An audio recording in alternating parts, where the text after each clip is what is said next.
Bueno, la idea de hoy es hablar un poco sobre lo que es gestión de equipo, cómo armar un equipo, cómo llevarlo en un desarrollo. Porque bueno, no se puede hacer un juego solo, se puede, pero tenés que tener una espalda gigante, básicamente.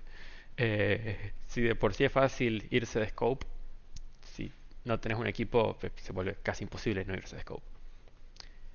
Em, bien, Amo las pestañas de Crunchyroll. ¿cómo?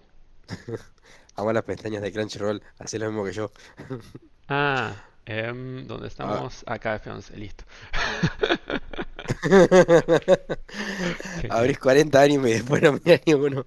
No, los voy mirando, no te creas. ¿Ah, lo vas mirando? Sí, sí, sí, Yo, como... no, yo me decido por uno y No, tardo yo una bocha en abrir pasa que otros. lo llevo en emisión, como unos... Y, o sea, generalmente miro 6 que están en emisión y 2 o 3 que no.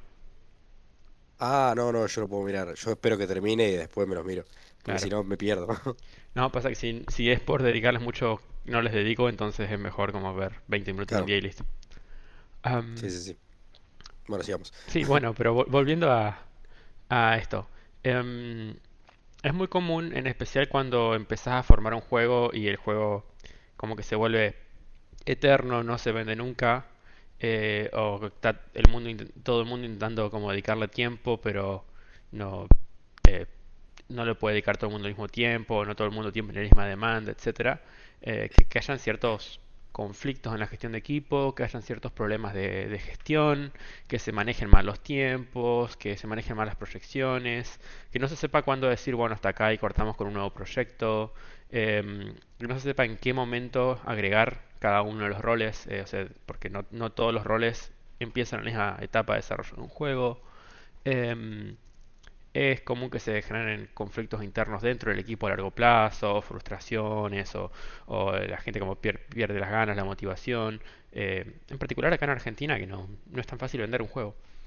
Em, entonces, bueno, todo eso lleva a que empieza un equipo, un estudio, empieza con toda la onda, con todas las ganas, pasa un año, pasó 2 años y te pones a ver y el estudio desapareció. Nuestra hermano no sabe qué les pasó, eh, o están todos peleados, o pasan cualquier cosa, ¿no?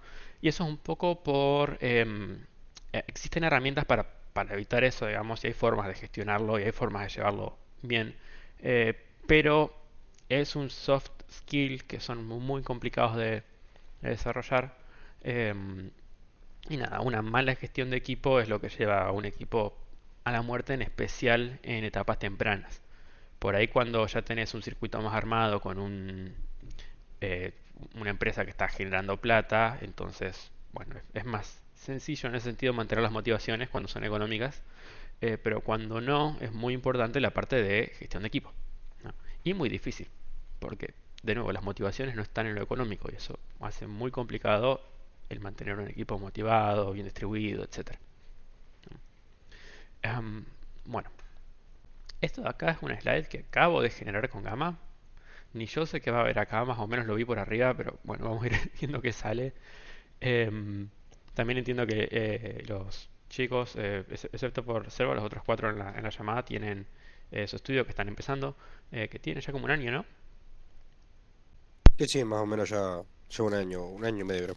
Sí, bien. Entonces también esto va a ir un poquito más tirando a estudio más chiquito o desarrollos más chicos. Si estuvieran acá los de Ghost, por ejemplo, entonces, bueno, también habría otra forma de encararlo. Am, porque ellos ya tienen más experiencia en problemas gestionando equipo, ¿no? Bueno, estos son los roles básicos para hacer un juego, para hacer y vender un juego, ¿no? Programación, arte, diseño, audio y producción. Generalmente, cuando pensamos en hacer un juego, pensamos en los primeros tres, con suerte en el cuatro. Es muy raro que un estudio chico llegue a pensar en que existe el quinto rol de entrada, que es producción y marketing. Y ese es el primer problema, porque después ese rol de producción y marketing que cae generalmente en el game designer, ¿no?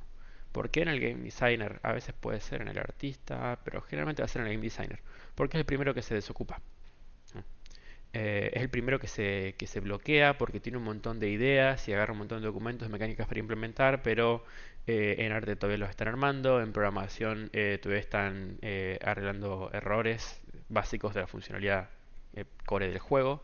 Entonces, el game designer se pone a pensar en qué más hay que hacer y es la producción, el marketing. Audio es como que funciona por su lado porque vos podés agarrar un juego que esto hay excepciones, ¿no? Porque hay juegos que sí son basados en audio, pero hay muchos juegos que vos puedes agarrar y agregarles el audio a posteriori, ¿no? De hecho, es un ejercicio que se hace en música para videojuegos, es agarrar un juego conocido, quitarle la música y después vos intentar crearle la música encima, por ejemplo. Em, entonces es como que no tiene el mismo ciclo de dependencias, lo mismo que podés eh, agarrar música reality free y dejarla de fondo y más o menos a veces zafa o buscar librerías de audio más o menos a veces zafa para conseguir vender un primer prototipo y una vez que ya tenés, bueno, que ya tenés alguien que te financie, es más fácil conseguir un productor musical. Pero en programación y arte no hay forma realmente alrededor de eso. Eh, en diseño de juego a veces queda dentro del programador cuando no hay un diseñador en el grupo. Eh, Hoy se ven muchos diseñadores en el grupo, antes era más común que el programador sea también el diseñador. Y producción marketing es muy raro. Es muy raro que haya acá en Paraná al menos un equipo con un productor dedicado que sea efectivamente un productor. Eso es un problema porque ya de por sí te está poniendo una limitante al juego a la hora de hacerlo rentable, de venderlo, de construir una comunidad, porque es algo que sí lleva suficiente tiempo como para hacer un rol por sí mismo, ¿no? Bien, ¿qué es lo primero muy importante a la hora de armar un equipo? Que esté claro cuál va a ser el rol de cada uno, ¿no? Eh, que cuando haya que tomar una decisión, se sepa que si la decisión es de programación va a ir a esta persona, que si la decisión es de producción va a ir a esta persona, que si es de arte va a ir a esta persona. Entonces no se quedan en el eterno debate de esto puede ser así o puede ser así, o hacemos esto o no hacemos esto, seguimos el proyecto, cortamos el proyecto. No, eso un poco lo definen de entrada a los roles y agarran y lo dejan por escrito. Y importante que quede por escrito en un documento que después lo puedan referir, ¿no? Em, entonces, después cuando haya cualquier debate, se puede simplemente argumentar, no, mira, yo estoy encargado de esto, tengo la palabra final en esto, entonces es así. Y listo. No significa que toda la responsabilidad tiene que caer en esa persona, se puede aceptar feedback, si alguien tiene ideas se pueden aportar ideas, pero cuando no se pueda concretar en una opinión consensuada, va a esa persona, ¿no? Eh, Perdón, pero soy yo o se me está cortando, digamos. ¿Se está cortando? Hola. Sí, eso se está cortando. Sí, yo lo escuché, digamos, cortado. O sea, recién ahora, cuando dijiste lo de la parte de los roles. Ok, me avisan si ahora... Lo de dejarlo por escrito, digamos. Desde que le Sí, dijiste dejarlo por escrito. ok. ¿Pero me escuchan ahora? Hola, hola. ¿Fue un Sí, corte sí, ahora se temporal? te escucha, ahora se te Ah, escucha. bueno, ahora es un corte temporal. Ok, bueno, gracias. Em, y eso es importante dejarlo por escrito. Es importante que esté definido quién es el que toma el... En el caso que no haya un consenso, quién toma la decisión. Porque en la mayoría de decisiones no va a haber consenso, ¿no?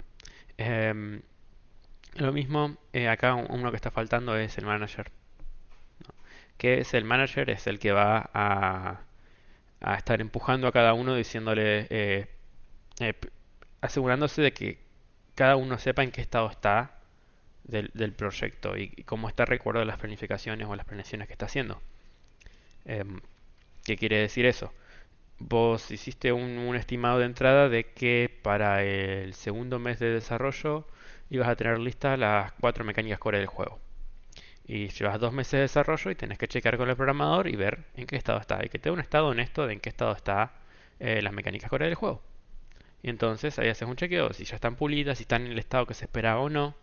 Lo mismo, a la vez que uno va agarrando más práctica en esto, sabe hasta qué nivel crear expectativas de entrada para después saber si se pudieran cumplir o no, y ya más o menos empieza a conocer que si el artista te dice que lo va a tener en una semana, quiere decir que lo va a tener en tres, ¿no? Y eso es ya donde el manager puede empezar a jugar con qué tarea delegar a cada uno, ¿no? Lo mismo es importante que el manager tenga cierta autoridad. Y de nuevo, todo esto por escrito. ¿Qué quiere decir que el manager tenga cierta autoridad? Que si el programador y el game designer están queriendo implementar una funcionalidad y porque les encanta la funcionalidad y están dedicando un montón de tiempo a eso, y el manager agarra y habla con el productor y el productor le dice, no, mira, esto no nos está aportando tanto impacto a las ventas como podría importarnos esto, o esto en realidad no va a tener no va a tener tanta afectación en el juego, o no nos vamos a conseguir un nuevo mercado con hacer eso, en cambio esto otro sería más importante.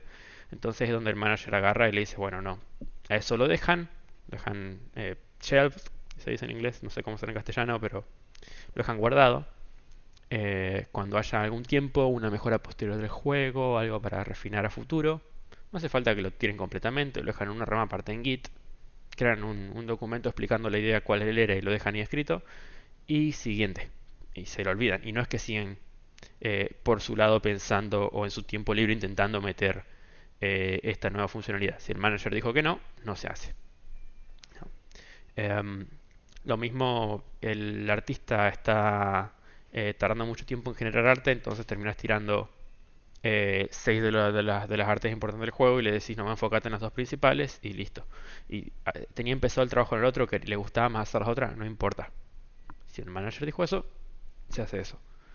Em, que eso también es un sentarse en equipo a decir, bueno, yo voy a tomar el rol de programador, yo voy a tomar el rol de productor, yo voy a tomar el rol de manager, o el rol de manager va a estar compartido entre estos dos, etcétera.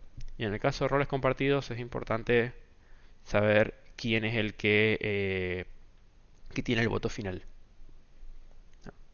Todas estas cosas, de nuevo, se las deja por escrito de antemano, se arma un sistemita en donde en el caso de esta decisión vaya, en el caso de esta decisión vaya, y listo, ahí se arreglaron un millón de conflictos a futuro. ¿No? O conflictos que rompen empresas, digamos, que rompen startups, que rompen estudios. Pregunta, Sí, Juan. Ahí está hablando más o menos de un equipo, o sea, si incluimos el rol de manager, de 6 personas. Pero poner que tenés un coso de no. 4, No, puede ser digamos. un equipo de dos. Eh, ¿Qué pasa en los equipos chicos? Estos roles existen igual, simplemente que alguien tiene muchos sombreros. Em, Nada, Listo, excelente. si tuvieran que tener a una persona dedicada a algo, les diría que es el programador, que solamente tenga el rol de programador y que al resto de los roles lo distribuyan entre los otros. Porque el programador es el primer punto de inflexión, el primer bloqueo que van a tener. El segundo es el arte. Sí, sí, porque básicamente todo puede existir si no hay.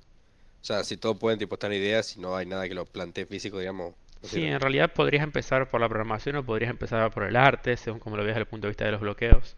Pero después cuando llegues a la corrección de errores, el programador va a tener mucho más trabajo que el resto. Porque corregir un error en arte todavía funciona. Se puede ver raro, puede no estar balanceado, puede que la estética no esté acorde, puede que no sea un sentimiento fluido, etcétera, pero se puede usar. El audio no funciona y bueno, puede que no genere la sensación adecuada, puede que no que tarde en cargar el audio, que tarde unos segundos porque era muy pesado el archivo, puede que estén desfasados, que una sensación eh, de que es poco profesional, pero hay audio, funciona.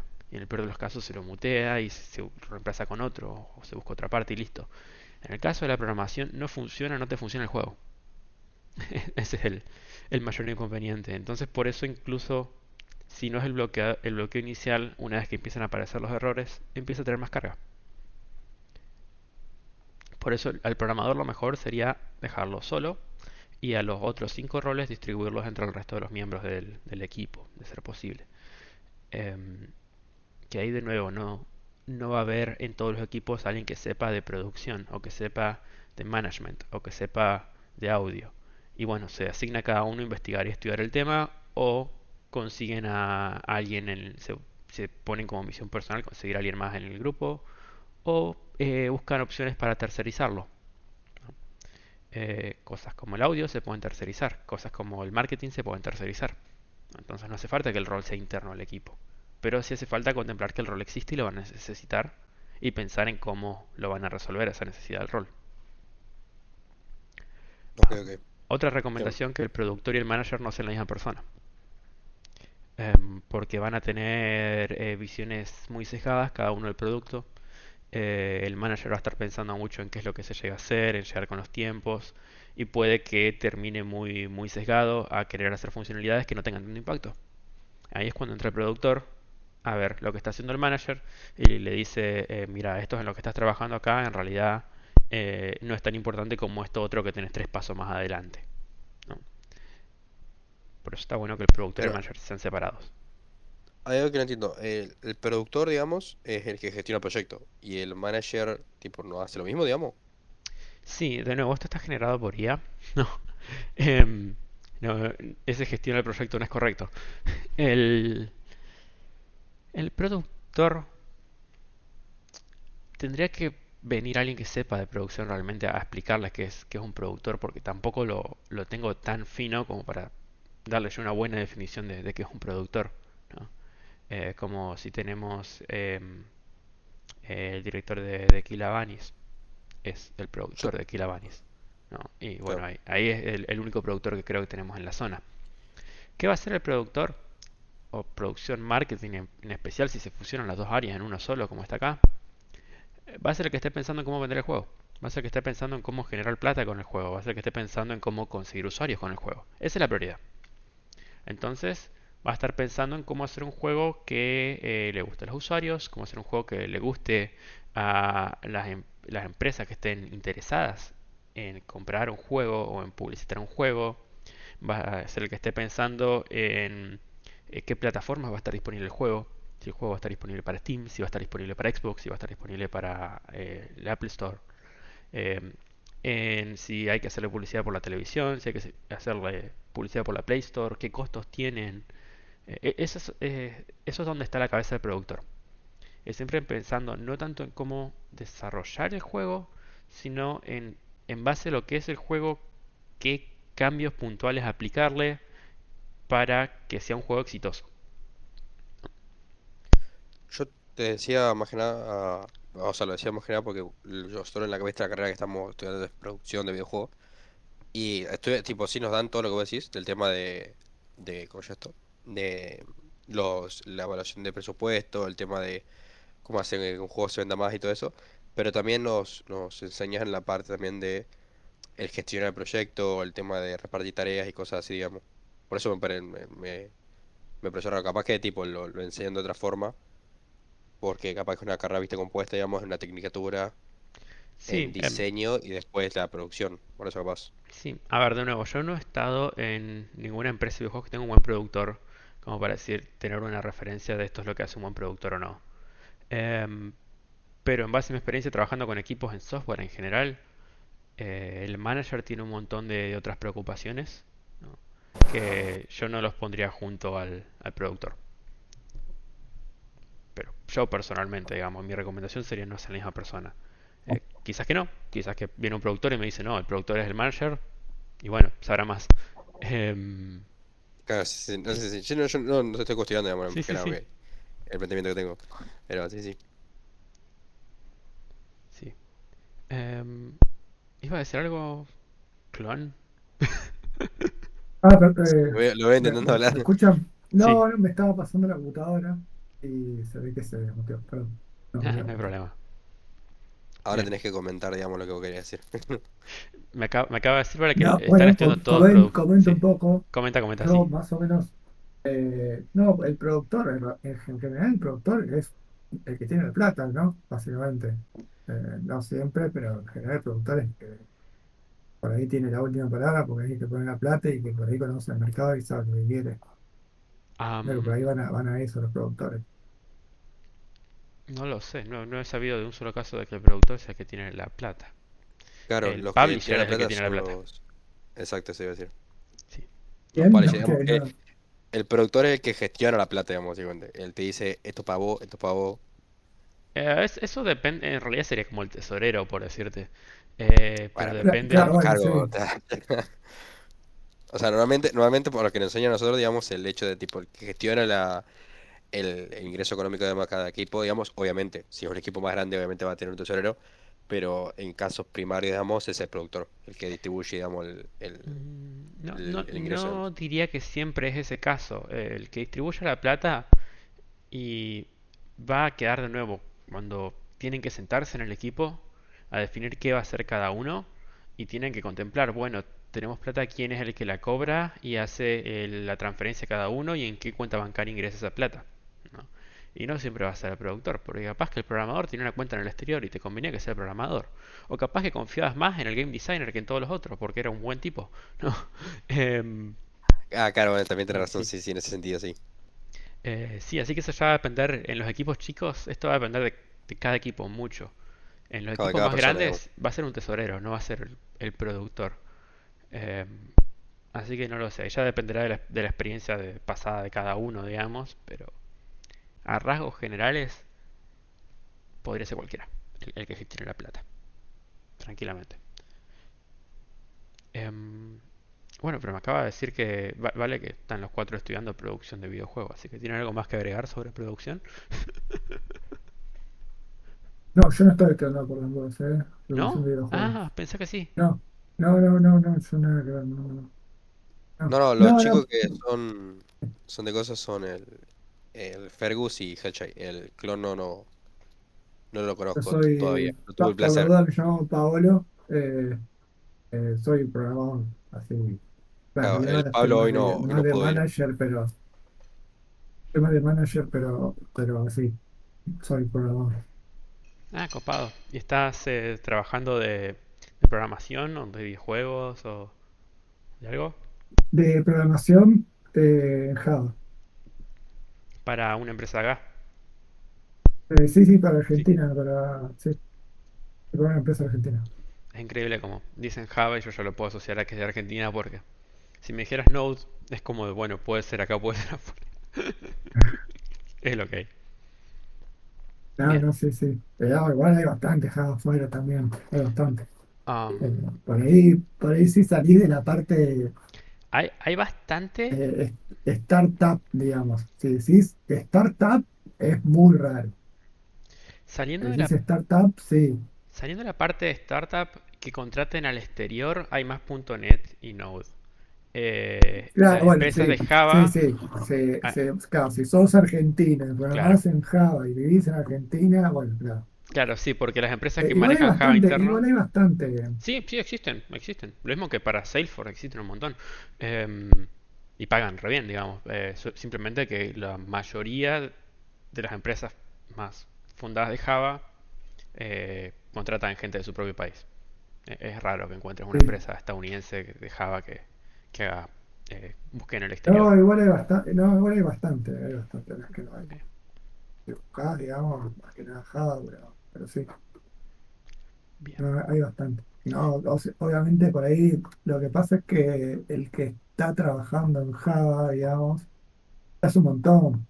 Y cuando Sí, tienen, arrancan un tienen, proyecto nuevo, que están buscando gente, tienen porque rotación es más lenta, sí. nuevo, claro, exacto, exacto, tiene rotación más lenta.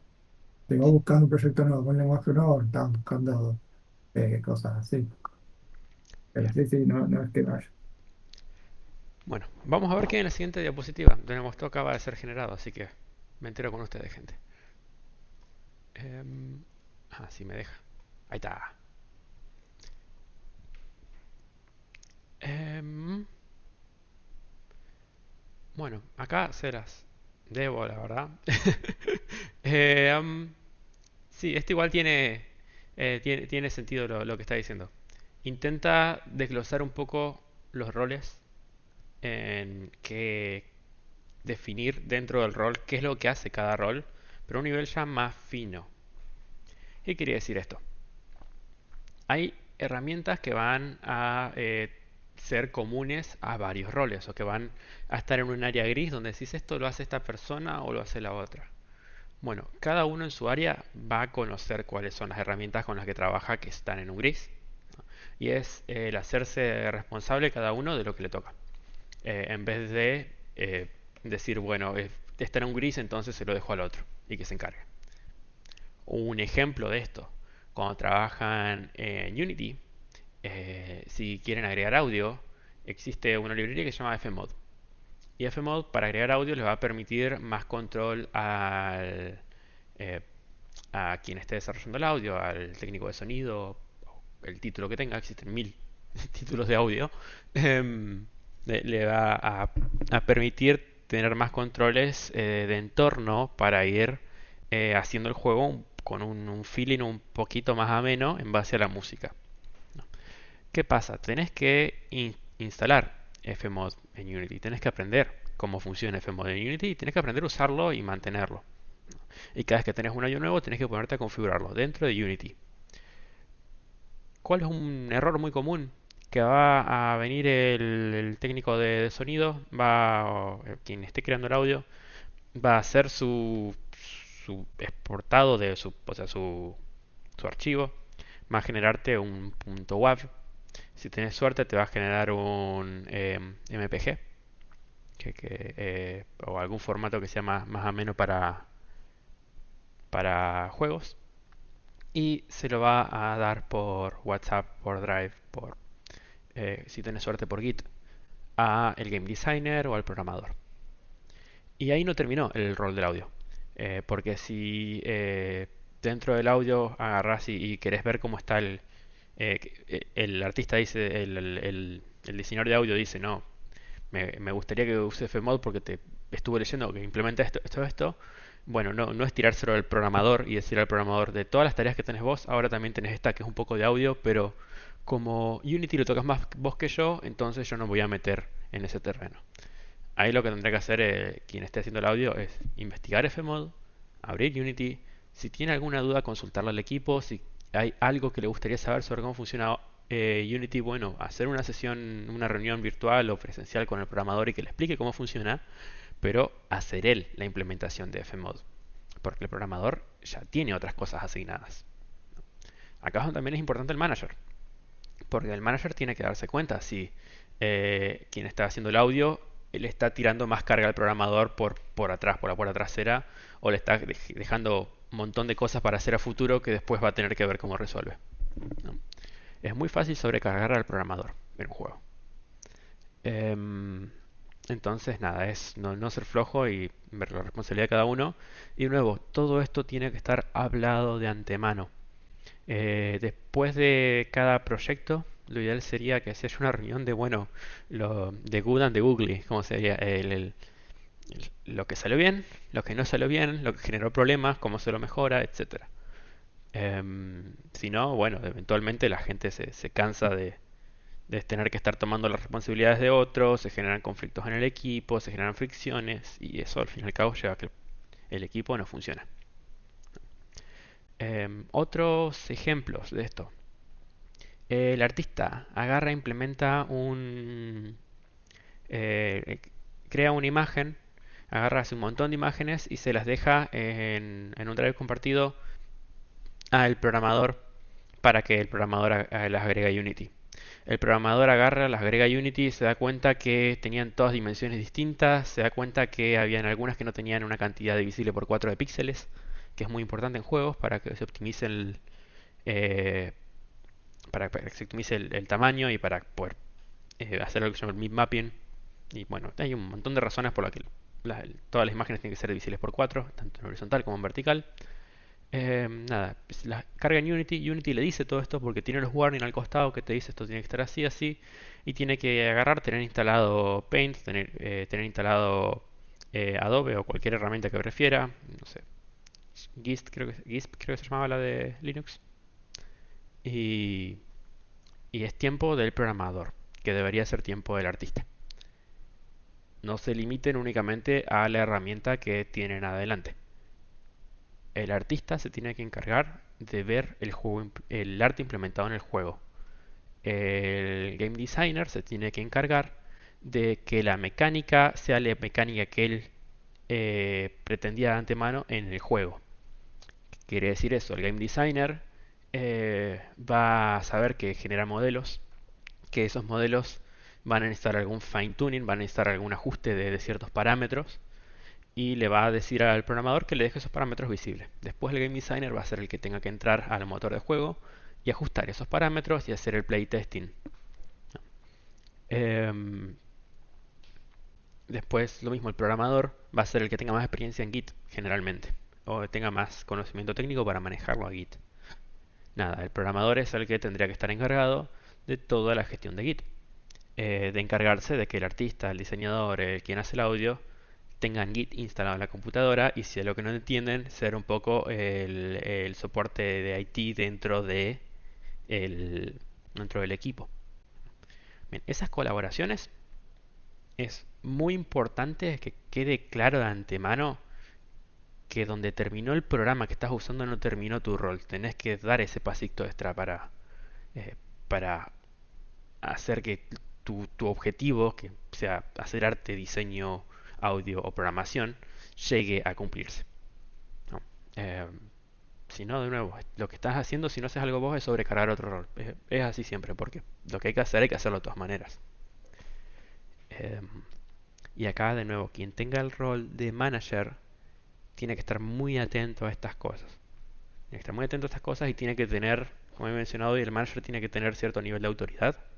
Tiene que tener autoridad para agarrar y presionar a si quien está haciendo el audio no quiere aprender de FMOD y lo tiene que presionar para que aprenda FMOD o consiga una alternativa, no para que se lo delegue al programador. Am, Bien, después hay otros roles como el tester, que nada, definir de antemano o lo dejan a quien esté disponible o hacen un grupo de Discord y se lo dan a los amigos para que prueben. Em, Son cosas que es así, tester puede fallar de antemano en la definición de roles, lo pueden agregar a posteriori, no va a tener tanto impacto en el juego quien tiene que testearlo, no va a tener tanto impacto en el equipo. Va a tener impacto en el juego, en la calidad del juego obviamente, pero no tanto en el equipo. Lo mismo si quieren quieren explorar nuevas herramientas, bueno, va a haber que ver quién explora esas herramientas nuevas a utilizar. Si son algo más de programación, será el programador, estará en el manager saber cómo administrar esos tiempos. Lo más complicado acá es que en equipos chicos el manager es uno de estos cuatro. Entonces tiene que saber presionarse así solo. Esa es la parte complicada de ponerse el sombrerito de manager en un equipo chiquito. El que aparte de ser manager también tenés que ser un buen artista, designer, programador. ¿Alguna duda hasta acá? No, a mí No. me quedó clarísimo. Bien, No, tampoco. buenísimo. Una cosa, sí, los roles que están puestos ahí, digamos, son una buena base para empezar. Después, obviamente, supongo que habrá más, pero es una buena base para empezar a distribuir. Sí, o sea, va a depender del tipo de juego que quieras hacer. Generalmente a todos los juegos es común el programador, el artista y el diseñador. Ok, bien, Em, listo. Después, audio es más o menos importante. Depende del juego. Si tenés a alguien que haga audio, golazo. Intenta explotar eso. Intenta decir, bueno, tengo a alguien que haga audio, voy a hacer un juego en donde el audio sea un fuerte. Si tengo a alguien que sea bueno en hacer audio. O sea, eso es ya un análisis FODA interno del equipo. Eso ya es más, no tanto los roles, sino que más emprendimiento mismo. El decir, bueno, vamos a hacer algo en lo que soy bueno para tener más chances de tener éxito.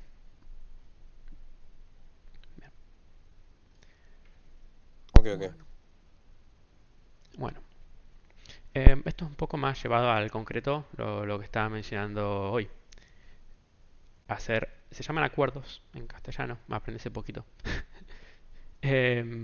Pero dejar acuerdos de antemano por escrito. Y voy a insistir mucho en eso de que estén por escrito. Porque créanme que el simple hecho de que esté por escrito así no lo lea tanta gente. Es solo que la gente sepa que está ahí. Es como un recordatorio de sí, quedamos acordados en esto. O después cuando están las dudas de empieza algún debate, por qué pasó esto, por qué pasó lo otro, agarrás, link al documento y listo. Y se cortó el debate y ahorraste tiempo al fin y al cabo, que es lo que te importa. Y te ahorraste tiempo y te ahorraste problemas y te ahorraste fricciones. En videojuegos es muy común que los estudios chicos empiecen entre amigos. Y entre amigos es muy común el evitar las formalidades. Y evitar formalidades en un equipo lleva a problemas. Entonces no lo ignoren. Eh, y más si tienen algún desarrollo en curso, que no conseguís tiempo para dedicarle a esto, etcétera. No, es muy importante definir esto de entrada y tengan en cuenta que esto a largo plazo es lo que les mantiene el equipo de una manera más o menos eficiente funcionando. Estar claro qué hace cada uno. Estos documentos pueden asignar a alguien que sea el responsable de llevarlos a cabo, de mantenerlos. Un ejercicio que podrían hacer es definir distintos documentos de cosas que tendrían que tener por escrito y asignarle uno a cada uno, por ejemplo. O quizás que no, capaz que tienen a alguien que no le interesa para nada documentar y tienen otro que sí, quedará verlo cada uno. Generalmente el calendario va a estar llevado por el manager. Em, Generalmente el alcance y las metas van a estar llevadas entre el game designer y el... O sea, el alcance más que nada va a estar llevado entre el game designer y el productor. Las metas entre el productor y el manager. Después reparto económico, eso tienen que hablarlo entre equipo. Eh, el tema de propiedad intelectual, se va alguien del equipo, qué parte del juego puedo usar, cuál no, sos dueño del código que tenés o los compartimos entre todos, esas cositas. Y bueno, ¿qué pasa si alguien se va del proyecto? Es decir, alguien se va del proyecto y ¿qué pasa? ¿Automáticamente el resto corta o empiezan a buscar a otro programador? ¿Continúan lo que estaban haciendo o ya no les sirve de nada? ¿O capaz ponen en pausa el proyecto entero? Son cositas que es mejor que te agarren ya con un procedimiento antes que te agarren de la nada y no sepas qué hacer, porque vas a tener más presión encima si pasa. Es una empresa, chicos. Parece un equipo boludo, pero es a larga una empresa. Bien. Em, ¿Algo que quieran preguntar acá?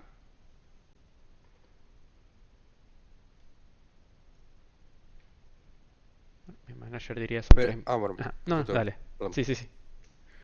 No, yo me preguntaba más que nada, tipo, ponele, primero empecemos, tipo, el tema del reparto, o sea, cómo distribuyes, digamos.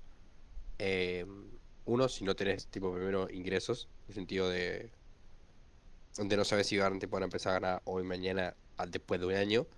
Y dos, cómo haces para, tipo, saber cómo distribuir los ingresos en el equipo y si llega a contratar a alguien externo también, digamos. Bien, acá hay 1000 opciones y 1000 respuestas. No hay una respuesta que te diga es así. Generalmente todos cobran lo mismo no funciona. ¿Por qué no funciona? Porque estos roles de hoy no tienen todos la misma carga. ¿No? Y no tienen todos la misma demanda en el mercado. Entonces, generalmente lo que yo les recomendaría es primero hagan un análisis de cuánto cobrarían trabajando de eso, para empezar. O sea, de cuánto podría cobrar un programador programando y comparen tanto el programando un juego, para un juego como el programando para eh, alguna otra habilidad que pueda estar haciendo ese programador en particular. Lo mismo para el artista. Y esto háganlo rol por rol, porque si tienen varios roles tienen las dos responsabilidades, no tienen una sola. Entonces empiezan a hacer ese chequeo y tienen que ser realistas de cosas a las que podrían llegar a aplicar, que no sea como diga no, porque el game designer va a buscar en, no sé, cuánto están pagando para hacer el game design del próximo juego en el área de investigación de Ubisoft. Y bueno, de ahí tenés que llevarlo a la oferta local. Pueden pedir ayuda a GPT para hacer una estimación de los precios, pueden buscar en Glassdoor cuánto están cobrando distintos roles. Háganse un pequeño balance, como para tener una idea de antemano de más o menos cuánto cobraría cada uno de los roles. Son montos que no van a llegar a pagarse, para nada. Pero tienen una idea de qué se está hablando, cosa de poner más o menos uno en dimensión, que un productor y un artista y un programador y alguien que hace audio no cobran todos lo mismo. Y ahí tienen que ver cuánto está cada uno dispuesto a ceder hacia la normalización. Es decir, si el programador y el productor cobrarían más que el resto y quedaría muy desbalanceada la distribución en caso de tener un ingreso, y capaz que como el ingreso es chico, al programador no le importa realmente cobrar un 10% menos de lo que debería o así, entonces con eso balancean un poco más y lo distribuyen. Y con eso hablan en un porcentaje más o menos de, bueno, el programador cobra tal por ciento, el artista tal por ciento, y así. Em, Nada. Ok, Después, una eso es, consulta. eso es Me muy general. dijiste. Después pueden tener refinado en base a en qué etapa, perdón, que quiero terminar de hablar porque esta parte también es importante. Tienen que Sí, tener sí, sí, refinado en sí. base a qué etapa del proyecto arrancan. Es decir, capaz que el programador está de entrada, pero el diseñador de audio entró en el cuarto mes. Entonces, bueno, son 4 meses más de trabajo que tiene el programador que quien hace el audio, de qué carga horaria le están haciendo, porque capaz que el artista está trabajando unas 3 horas al día y el programador está trabajando 12, ¿no? Entonces, esas cositas también las pueden ir teniendo en cuenta. Nada, va a ser debate del equipo. Ahí es donde tienen que asignarse a un tesorero o alguien que digan, bueno, esta persona va a ser el que lleva el registro y tiene que ser alguien en el que el equipo confíe, ¿no? En especial en esto, que primeros ingresos de plata, importa que quien maneje la plata sea alguien en que le confíe en el criterio. Por eso no voy tanto a que sea siempre el productor, sino que tiene que ser alguien de confianza para el equipo. Porque es la parte más sensible generalmente en equipos chicos, cuando empiezan a ver los primeros cobros. Ahora sí, vale. ¿Qué decías? Sí, no, mencionaste dos, dijiste ChatGPT y otro programa que no me acuerdo cómo se No, llama. Glassdoor es una página en donde vos puedes ver el salario estimado de un montón de roles que se hacen ofertas de trabajo y en profesionales que publican sus salarios. Ok. No, yo Glassdoor, más que nada sí. para. Sí, Glassdoor, lo busqué. Bien, Gracias. joya. Bien, y el tema de cosas. Después, el tema de definir, tipo, más que nada, el alcance y las metas. El hecho para poder, tipo, estimar el. Tipo, primero definir cuál es su tipo, cuál es, qué es un hito claro, digamos, en el sentido ese, digamos, que es la primera demo, un primer coso, y cuáles son los, como decía, los subhitos, que son los que van en medio hasta llegar a ese proceso. ¿Cómo haces para definirlo de tiempo y darle una buena estimatoria, digamos? Bien, eso es material para otra charla, que sería una gestión de proyectos ya directamente. Es como se llama esa rama de la ciencia. Ok, Porque es una rama bien, entera bien. de la ciencia basada en cómo hago para estimar, qué es un buen hito, qué alcances están buenos, cuáles no, etcétera. Bien, bien, Em, listo, listo, listo. sí, en general, de nuevo, el alcance va a ir de la mano entre el productor, que va a saber eh, qué fechas son aceptables y cuáles no, y qué tipo de scope es aceptable y cuál no, y el game manager, que va a ser un poco el autor intelectual de la semilla inicial de cómo se ve el juego, de qué sería el juego en sí. Eh, Nada, Ok, y después eso es como que tendría que primero hacerse una definición de alcance y una vez hecho una definición de alcance, tendría que hacerse una definición de metas entre el game manager y el productor. Y de ahí el manager tendría que pasar esas metas a un calendario. Un poco así sería como ok. funcionaría la progresión. Una vez tenido un calendario, ahí es cuando empiezan a deconstruirlo en tareas individuales que se puedan trabajar y se las empieza a distribuir entre los distintos roles. O sea, primero se hacen los hitos y después se hacen qué tareas van a construir cada hito, digamos. Sí, sí, exactamente. Ok, ok. O sea, pero Eh, no quiere decir que a los hitos se les define un... a ver, hay mil maneras de construir esto y normalmente es una iteración. En especial hoy que todo es ágil, es una iteración entre uno y otro, no es que es una cadena. Pero generalmente vos definís cuáles querés que sean tus hitos, primero, y después haces el análisis de, bueno, para llegar a ese hito hasta cuánto me llegaría. Y cuando empezás a hacer un detalle más fino, capaz que te das cuenta que en realidad el hito que habías estimado, la estimación inicial, que era algo que te iba a llevar 2 meses, resulta que te lleva 5. Y bueno, marcha atrás, volvemos a debatir el alcance. O sea, vamos para atrás, volvemos a debatir el alcance porque el alcance actual es demasiado grande quizás. Entonces se lo va recortando. Ok, ok. Y otra cosa que siempre tuve duda, y es la última, Uy, más que nada eso, se me digamos. empezó a cortar, Uno, vale. perdón, Eh, ¿se sí, escucha? ahora sí, sí. Sí, no, no, lo que decía que ya con esto cierro para una cosa. Más que nada, la propiedad intelectual. O sea, siempre tuve duda, primero, tipo, la parte desde tanto el tema de cómo hacer tuya una idea, por así decirlo, y además del tema de también la propiedad intelectual de la marca del estudio también. Bien, vos podés registrar a tu estudio como empresa o como sociedad o pues registrar la empresa y una vez que tienes un ente jurídico puedes asignarle una propiedad intelectual a ese ente jurídico, puedes hacer un registro de patente. ¿Cómo hacer ese registro de patente? Y cuando necesites hacer un registro de patente, pregunta en el grupo y hablamos con los del Polo, hablamos con los del Club de Emprendedores, o hablamos con los de UNL, que tienen un área de emprendimiento también que hacen registro de patentes, y así. Ya necesitas ahí más la parte legal. Ok, Lo que tiene que estar claro de antemano es cuál es la intencionalidad detrás de esa legalidad que buscan.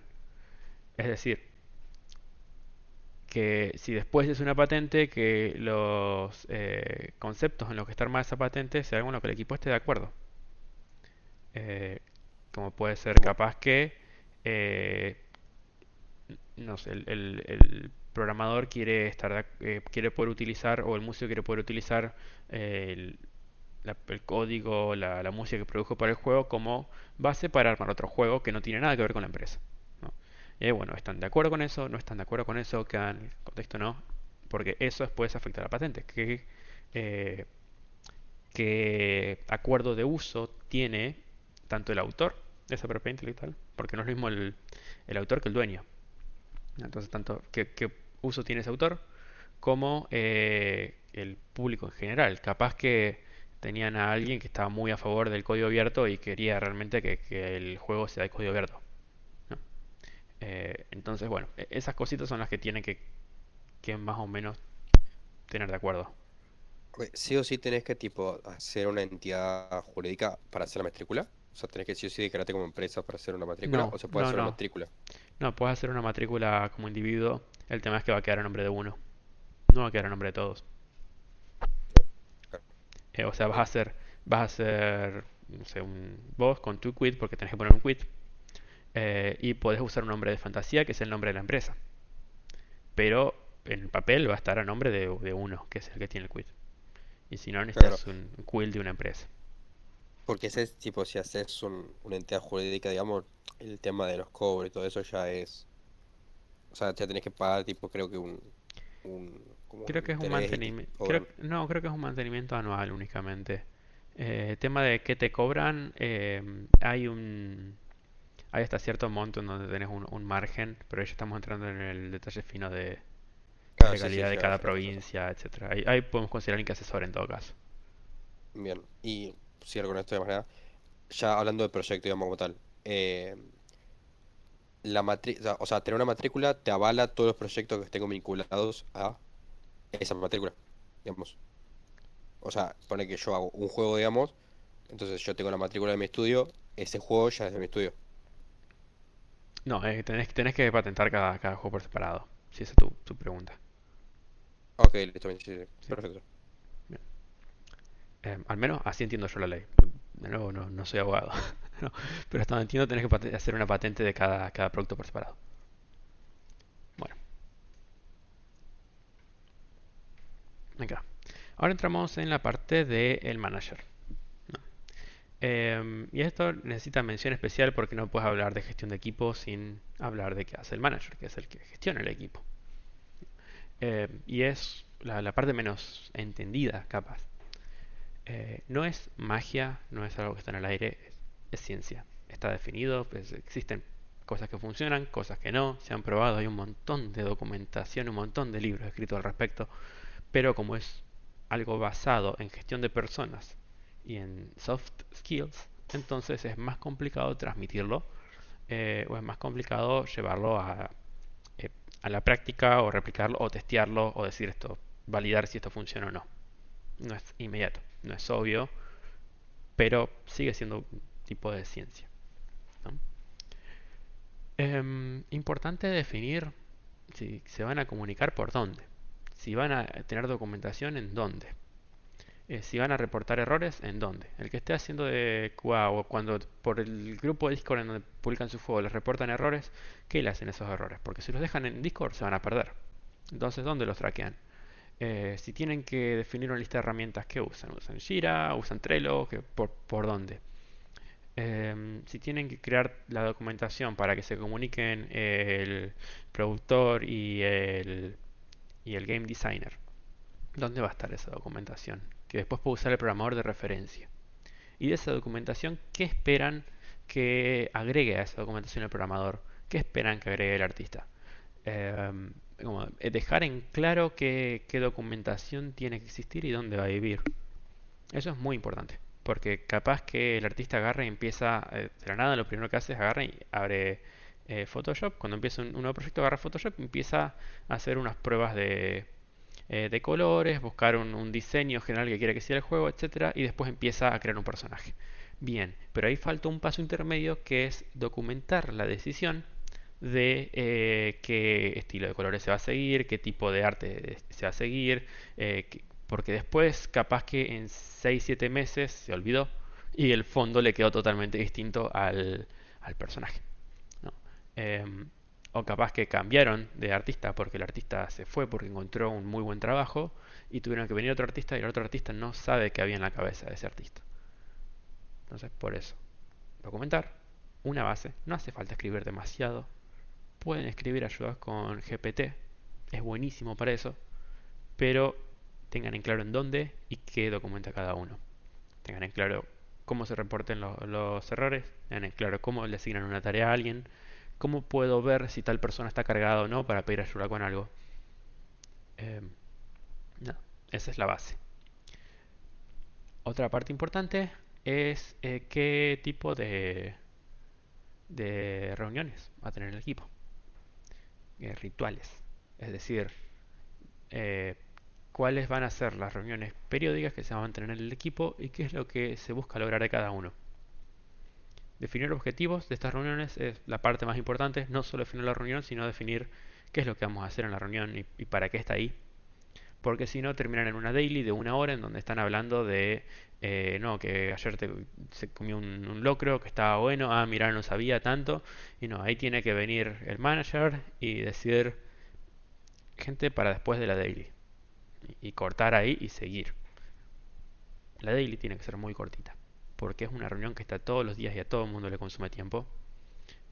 La daily no tiene que estar todos los días, puede ser día por medio.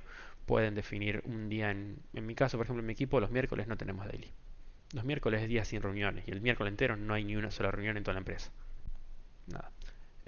Son decisiones que se pueden tomar para aliviar un poco la carga de las reuniones, porque hacer una reunión y a veces implica agarrar, buscar la cámara, cambiar de setup o cambiar el contexto de la cabeza simplemente para o un momento en donde de otra manera capaz que lo tenías disponible si querías ir a hacer un mandado o salir al supermercado o algo y ahora no. Entonces tengan en cuenta ese costo también de crear reuniones y que tienen que tener la menor cantidad de reuniones posible, pero eso no tiene que ser un bloqueo para que si hace falta una reunión, se haga una reunión. No. Nada, estas de acá, estas tres, son las tres reuniones más comunes de equipos de software en general. Equipos virtuales. Los equipos presenciales, bueno, están reunidos todo el tiempo, no hace falta tanta formalidad por ahí.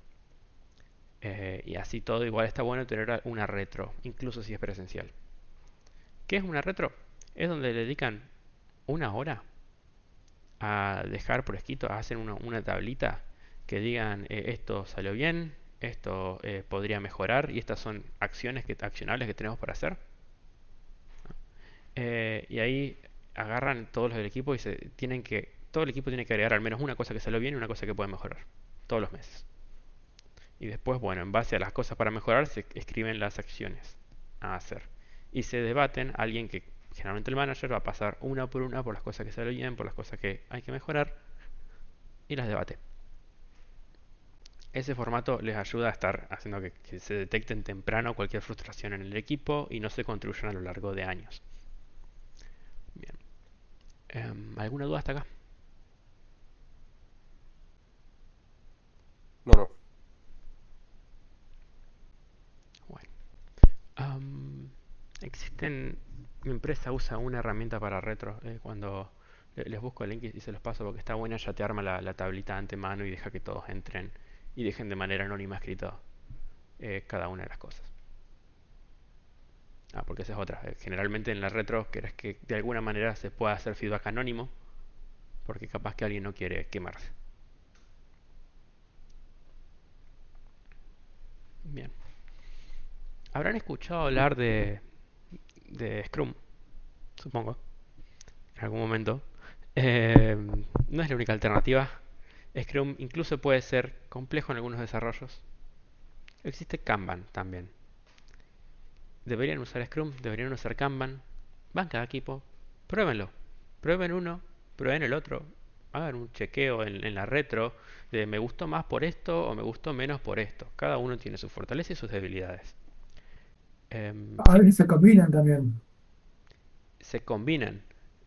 Nunca he Claro, por visto. ahí trabajás con un Scrum, con Sí, Sprint, pero como tenés ponele. mucha tarea, claro, metes como un Kanban en el medio, como diciendo, bueno, tengo todas estas tareas y las voy pasando al Dan, como hacer tareas chiquititas.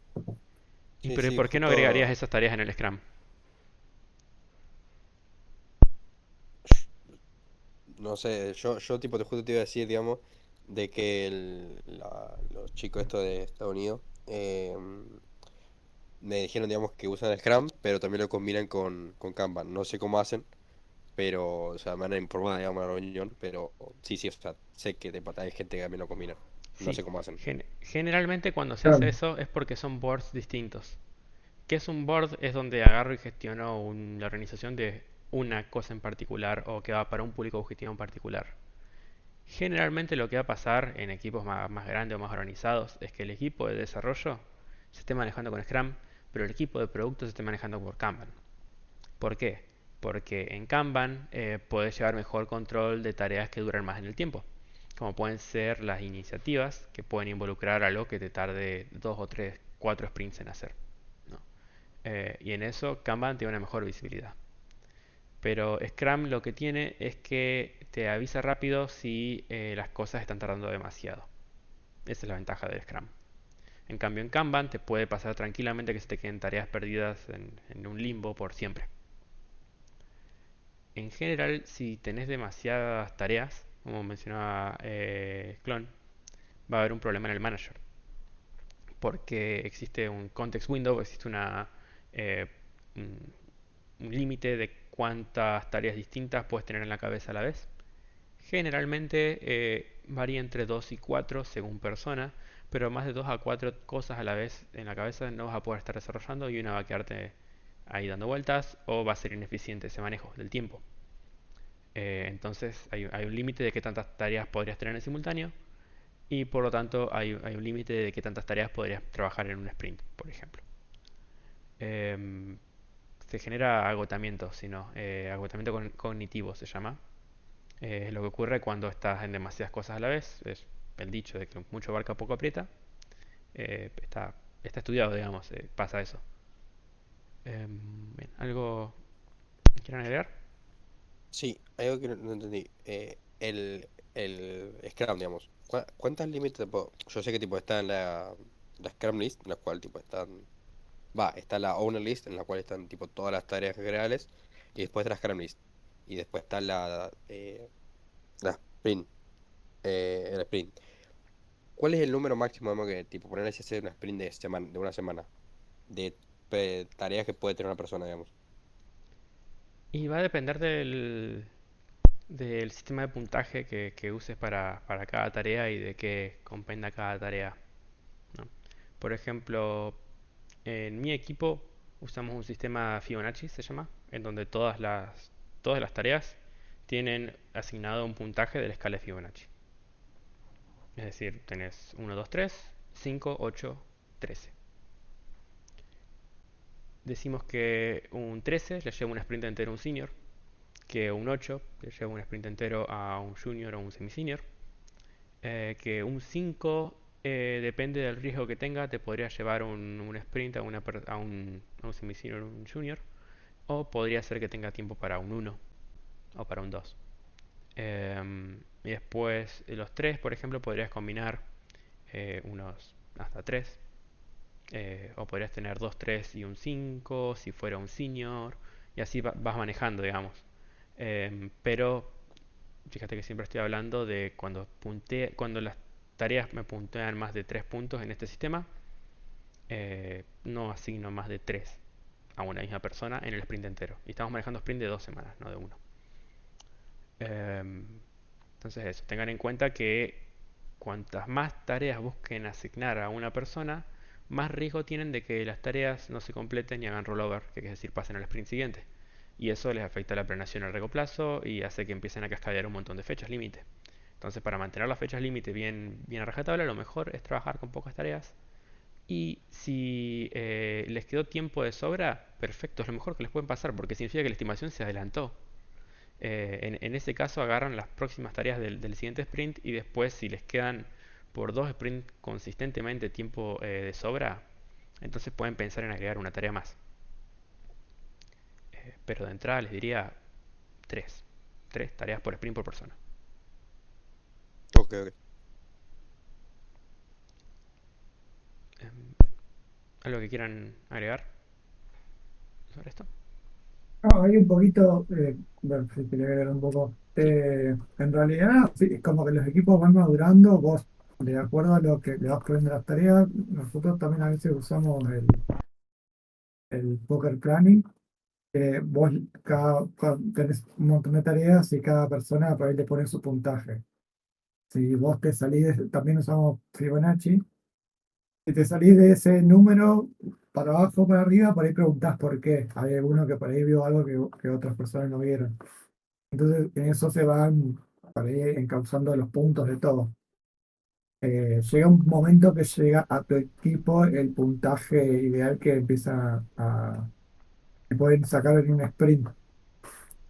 Por ahí, depende cuánto hagas la tarea, si la haces muy chica o más grande, porque si haces muchas tareas chicas, pues por ahí puedes sacar más, tener muchas, no sé, Sí, te pero a puedes la vez, poner pero a la vez hacer muchas tareas chicas está sobrecargando al manager. Entonces, en ese caso, capaz que si el manager ve que el equipo está punteando, eso es ya como apuntar las tareas, pero si el manager ve que el sí, equipo está sí, apuntando todo en uno 2 2 1 puntos, entonces, bueno, tiene que volver para atrás y pensar en las tareas, empezar a combinarlas y juntarlas, porque crear tantas tareas y mantener las descripciones actualizadas en Jira también lleva su tiempo, y lo que termina pasando es que como el manager no tiene tiempo para ir hidratando o creando las tareas, o el programador o quien sea, y no puede llevar control de tantas tareas por la cantidad de tareas chiquitas que tenés, terminan con mala descripción.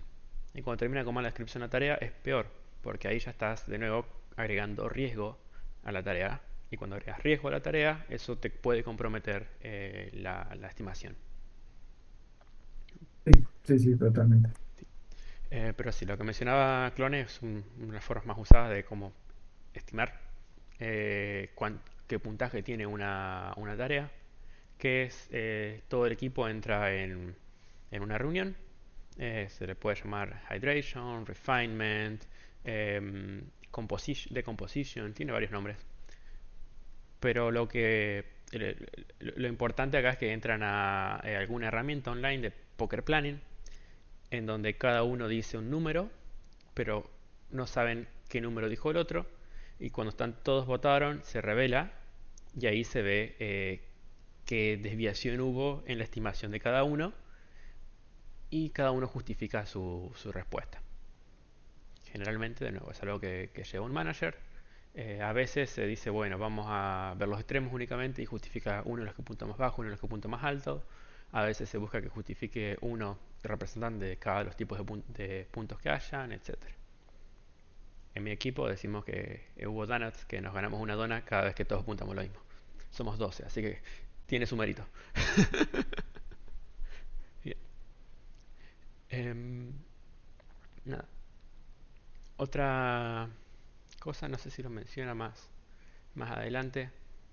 Bueno, supongo que esto de to do in progress done, más o menos se explica solo. Acá menciona también esto no generado por IA, pero menciona lo que está nombrando hoy, de que tener muchas tareas en paralelo, hay un límite de cuántas tareas en paralelo puede tener una persona, más que eso ya es ineficiente y una de las tareas realmente está un poco olvidada.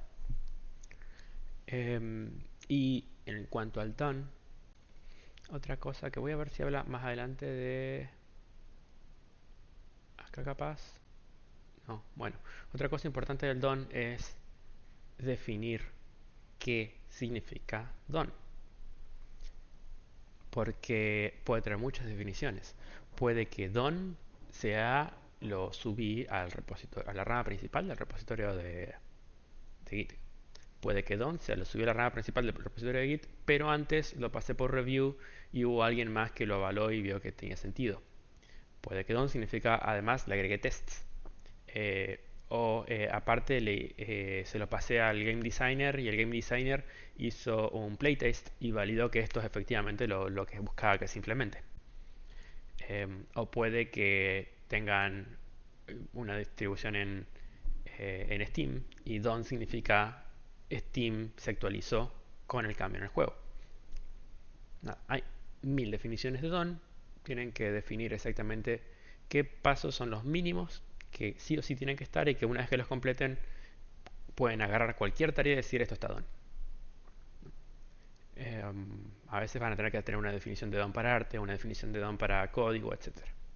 Pero es otra de las cosas que por ahí no se puede ignorar fácil es no, listo, lo terminé. Bueno, ¿qué significaba exactamente terminarlo? Porque capaz que te salteaste el testeo.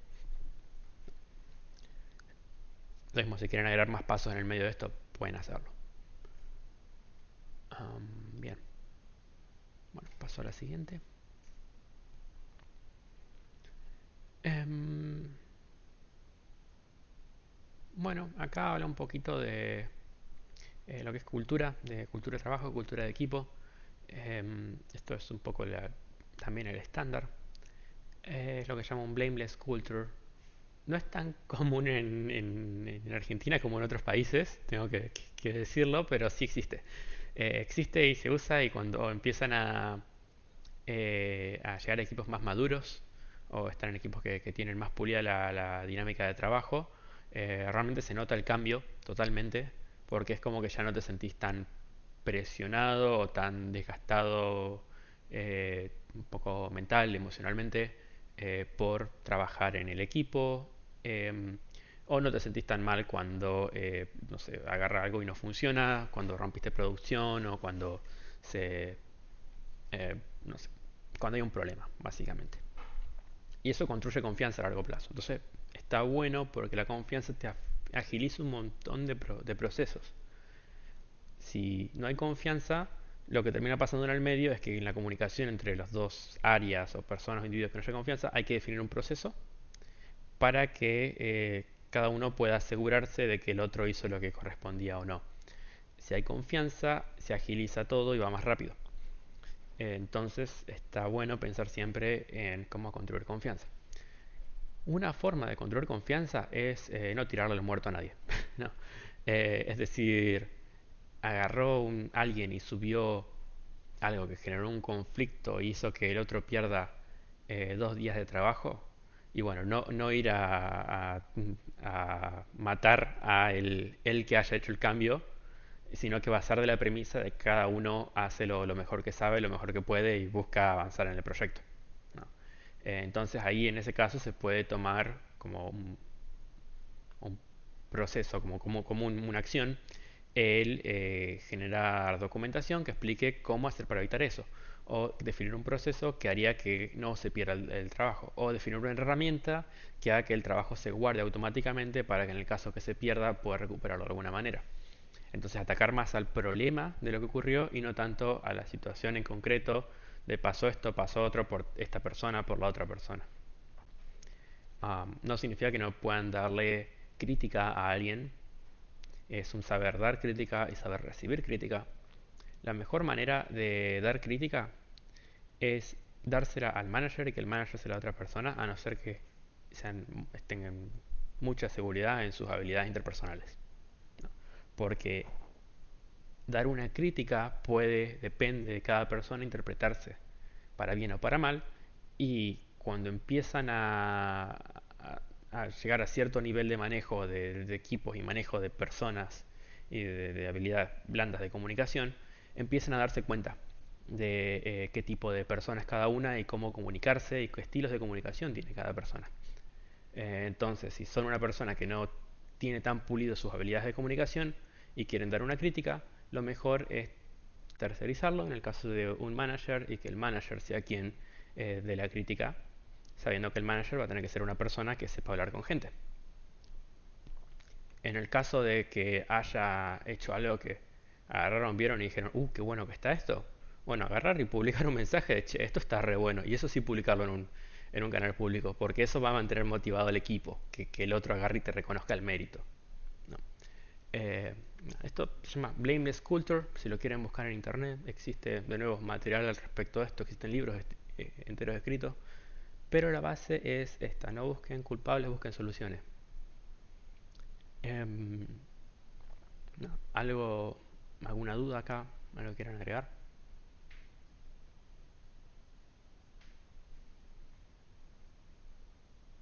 Se llama este, no escuché el nombre, ¿verdad? ¿Se te escuchó extraño, cortado, saturado? No estoy seguro. No sé si me escucharon a mí, porque me pasa el otro, perdón. No, está bien. ¿Cómo se llama este último? Blame Culture. Blameless, como blame de culpa, pero blameless, blameless culture. Eh, Ah, Blame. Ya, ya, ya. claro, eh, blameless culture. Sí. Y nada, existe, de nuevo, no es magia, es ciencia social, ¿no? Eh, pero existe, se trabaja, se usa y es lo que usan equipos eficientes hoy en día.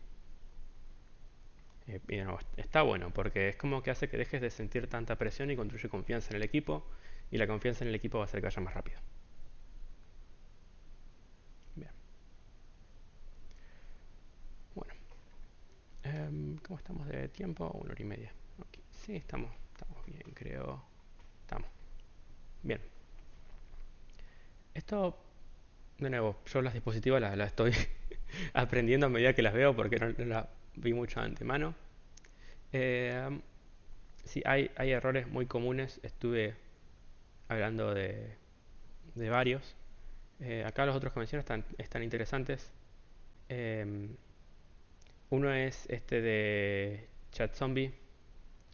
¿Qué quiere decir Chat Zombie? El que está respondiendo mensajes a cualquier hora del día, en cualquier momento.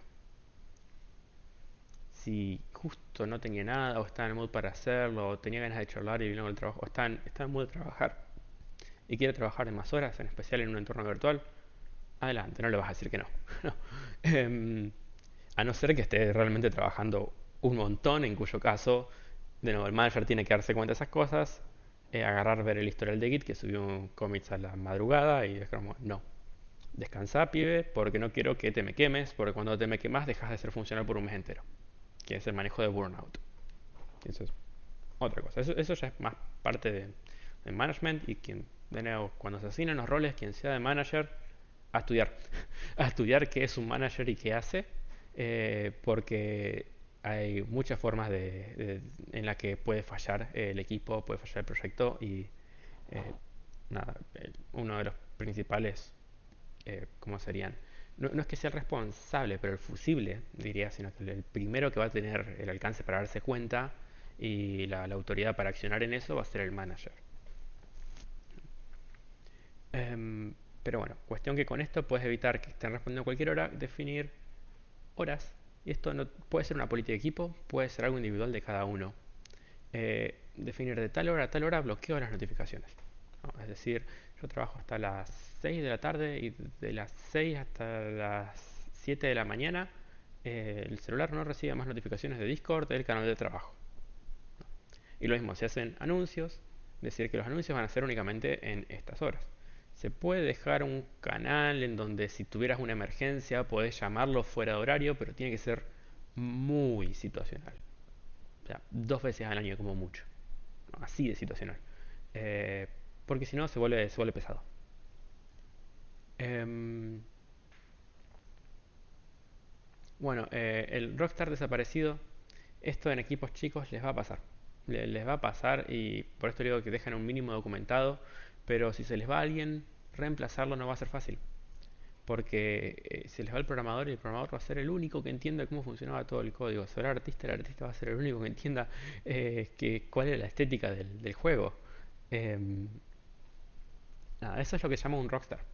El rockstar o sea, es alguien que va muy, eh, básicamente que va a mil, que está en todas, es un tipo que todo el mundo agarra y confía y dice, oh mira qué bueno que es y te resuelve todo, el manager lo ama, pero se puede dar el caso que se te fue esa persona y te quedaste en la nada, no tenés ni idea cómo continuar porque tenía tanta información en su cabeza que no había quedado en manos de nadie, que se fue y tuviste una pérdida cognitiva de la información de tu propio producto. Ya no sabes cómo trabajar en tu propio producto.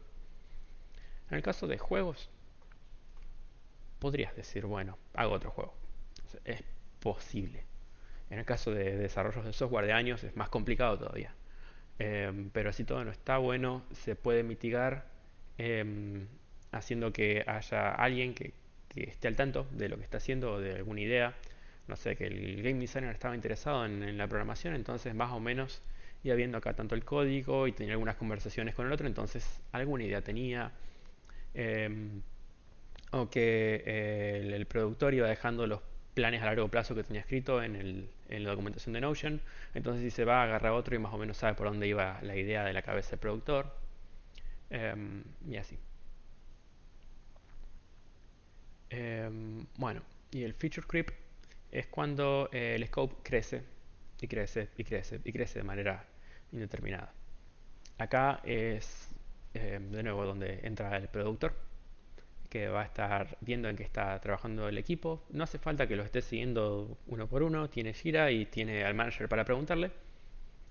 Em, y tiene que estar al tanto de esto que están haciendo acá, lleva demasiado tiempo en desarrollo y ya no está tardando tanto tiempo que ya no vale la pena. O acá se están agregando nuevas funcionalidades que en realidad no estaban en el scope inicial del juego y podemos cortarlas, están buenas, pero estaría bueno dejarlas para un futuro o cosas del estilo. Tener en cuenta que no queden cosas dando vueltas en un limbo de está en desarrollo hace 8 meses. O este es un problema que tenemos de siempre porque se empieza a normalizar el tener esos tickets ahí dando vuelta y son ruido y son eh, contexto extra que tiene que tener en la cabeza todo el equipo de desarrollo.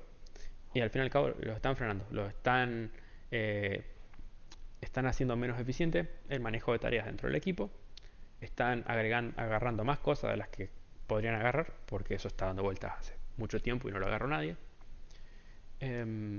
Y están arruinando las estimaciones que tienen. No dejen que una mala estimación de una feature se cascadee y haga que todo el resto ya funcione mal. A no ser que sea su camino crítico. Y si era su camino crítico, bueno, lo identificaron de antemano, identificaron que eso tardó más tiempo del que debía y sepan que toda su estimación se va a mover hacia adelante. Em, Bien, creo que se cortó la pantalla, pero es porque se me cortó la luz. Y fue otra pantalla. ¿Algo que quieran agregar?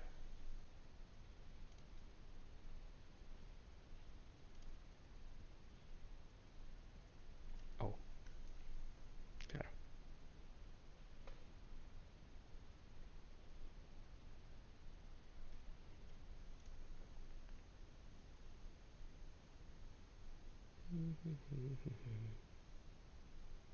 Dificultades técnicas.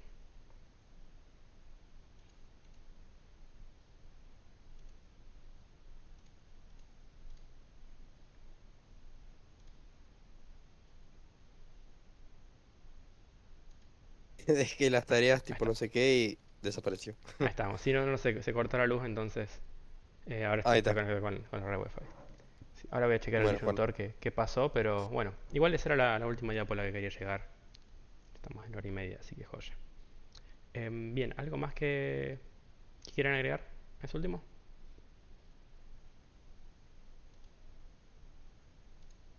Hola, ¿me escuchan? Sí, sí, sí. No, más que nada, ponle ¿cómo se llama esto?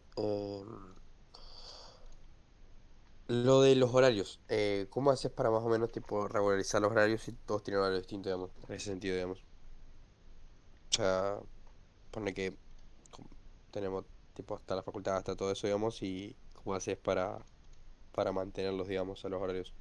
O sea, cómo haces para tipo, concordar más general el tema de cuándo mandarlos. O sea, eso se decide en el equipo, digamos. Bien, tenés que O definir cómo. un plazo de, puede ser una hora, un plazo de una hora, por decirte, de 2 a 3 de la tarde, todo el mundo está disponible. Ponele que, de decirte, de 8 a 9 de la noche, 2 días a la semana, todo el mundo está disponible. ¿No? En el caso que tengas ya disparidades horarias, que de nuevo, esto no es nuevo, existen equipos que trabajan con gente internacional de todo el mundo y tiene cada uno sus horarios distintos. Eh, lo que haces es definir un pequeño horario, no hace falta que sea mucho, en donde sepas que está todo el mundo. Entonces, si tenés algo importante que hacer o decir, lo haces ahí. Y todo lo que no es importante ahí, lo resolves por otro lado. ¿Qué va a ser importante? La daily. ¿Cuánto tiene que durarte la daily para un equipo de 4 personas? 10 minutos. Si te dura media hora y chequea de nuevo a estudiar el manager, tiene que durar 10 minutos. El resto de manejo de horarios, y normalmente tenés un conflicto de horario cuando querés tener a dos personas que se junten para algo en particular. Entonces, o sea, que se reúnan de manera síncrona para hacer algo. Tendrías que analizar si es realmente necesario hacer eso de manera síncrona o si hay cosas que se pueden resolver de manera síncrona. Y las cosas que se pueden resolver de manera síncrona, si tenés mucho tiempo de demora entre una pregunta y una respuesta, entonces analizar qué proceso puedes implementar como manager para que ese eh, intercambio de pregunta y respuesta sea más eficiente. No sé si eso te responde más o menos. Sí, sí, o sea, básicamente, sí, sí, o sea, es más o menos como lo pensaba. Pero sí, sí, me sirve el tipo el hecho claro, tipo, tiene sentido tener todo un horario, digamos, ya pactado. Lo que sí me dejó medio pensando fue el hecho de lo que dijiste, de que la daily tiene que durar 10 minutos y no me dura. O sea, ¿cuáles son los temas que se tienen que tratar en la daily para que obviamente dure 10 minutos, digamos? ¿Qué es lo que tiene atrás? Digamos, se definen las tareas del día siguiente, se revisan las tareas del mismo día y Bien, se debate o cómo, qué es lo que se hace, digamos. bien. Lo que más te importa de una daily es saber si alguien está bloqueado por otra persona o no. Ese es el principal foco de, o sea, lo que más te importa en la daily es decir, de lo que estás trabajando, ¿venís bien o tenés algún bloqueo? ¿No? Después, ¿qué pasa? Para que no se genere un sesgo sobre ese bloqueo, y te va a interesar agregarle qué hiciste. Para que ver si en realidad vos pensás que no estás bloqueado, pero me decís que venís haciendo lo mismo hace 5 días, entonces en realidad estás bloqueado. No. Entonces le vas a agregar el que hiciste. Y se suele agregar un pequeño y qué calculas que vas a hacer hoy. Esas van a ser las tres preguntas de la daily. ¿Por qué se agrega el qué pensás que vas a hacer hoy? Porque el poder organizarte de antemano qué vas a hacer durante el día o durante el día siguiente, si es a la noche, va a ser qué haces mañana, te ayuda a Pero, pero, estructurarte de manera distinta para que seas más eficiente con tu uso del tiempo. Pero esa pregunta incluso de qué vas a hacer mañana la podrías llegar a sacar. Lo más importante es qué hiciste y en qué estás bloqueado o qué te podría llegar a bloquear. Llegado al final de un sprint, que no, sprint de una semana capaz muy corto, pero llegados al final de un sprint, yo le agregaría un chequear en los tickets y si preguntarle a esa persona, ¿pensás que vas a terminar esto antes de que se termine el sprint? ¿Sí o no?